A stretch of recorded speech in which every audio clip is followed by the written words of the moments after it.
Hey there, everybody. So, welcome to the beginning of the 2023 tax season.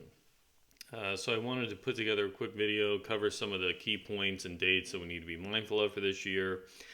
So, starting at the top here, we've got our 2023 season. So, this means we're doing it January through April 2023.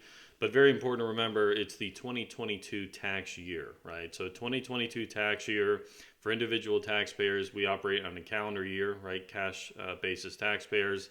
So our Form 1040 is going to have a 2022 at the top, and it's covering our income and deductions from Jan 1, 2022 through the end of the 2022 year, December 31st, right?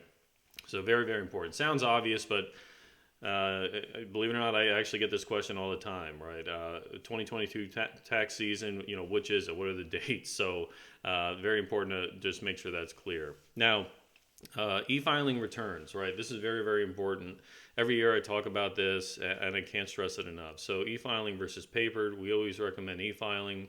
Now, when can you e-file, right? The IRS has announced that e-filing, the servers will open up January 23rd.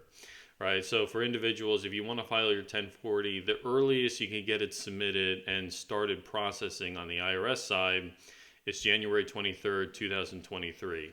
Now, a lot of tax software package providers will advertise your ability to file earlier. And this is a little misleading, but what they're saying is that you can prepare the return, submit it to them, and they kind of hold it in limbo, right? So it's on their server, but it actually can't be submitted to the IRS yet because the IRS hasn't opened up their portal yet. So if you see a tax provider advertising, file today, January 9th or 10th, and get your return processed earlier, it's not entirely accurate, right? Again, they'll process it for you on their end, but nothing can actually get sent to the IRS yet. Now, paper filed returns, again, I can't stress this enough. Please try to avoid paper filing as much as possible. It really should be just a last option for you. And that's because the paper filed returns, they're just not as accurate. It takes significantly longer to process because it's got to be submitted via paper, right? It's got to be mailed to the IRS. Somebody on their end has to open it, review the return, key it into the system, process it. It just takes months, right? It's months that you could be waiting to get your refund check. So we highly encourage either use a pay preparer to do it for you, or purchase and download the software, do it in the cloud, or there's a lot of free e-file options, right? So I'll put a link below. The IRS offers some e-file options through a variety of providers. Assuming you qualify based on income, then you should be able to use that option. Now, filing deadlines, right? So the deadline this year, again, is going to be April 18th. 2023, but if you can't get the returns submitted on or before that due date, go ahead and file an extension, right? So the extensions are automatic in that you have to file it, but the IRS will accept it.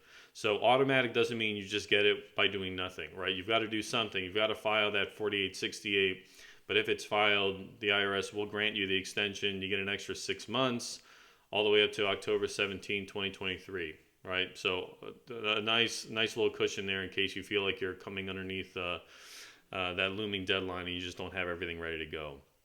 All right, last thing, this is also very, very important because I think a lot of taxpayers kind of get tricked into filing early for this reason as well. Child tax credits and the earned income tax credit. By law, if you file a return and it has either the CTC or the EITC on there, they cannot issue you a refund check until mid to late February, right? And this is done because the IRS has to do more due diligence, verify the return, make sure you're eligible for the credits, that they were calculated appropriately, because they saw too much fraud in prior years where people were filing immediately, let's say end of January, they're getting cut a check and it wasn't accurate.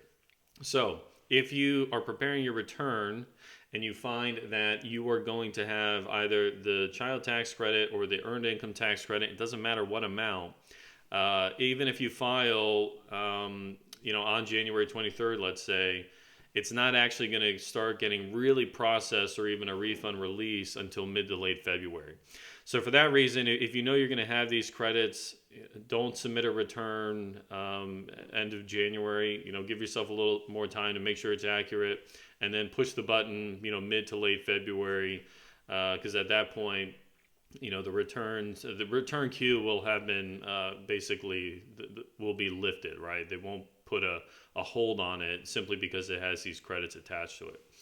All right, so that covers it for this video. Just a very quick update on the timing and what to expect this year.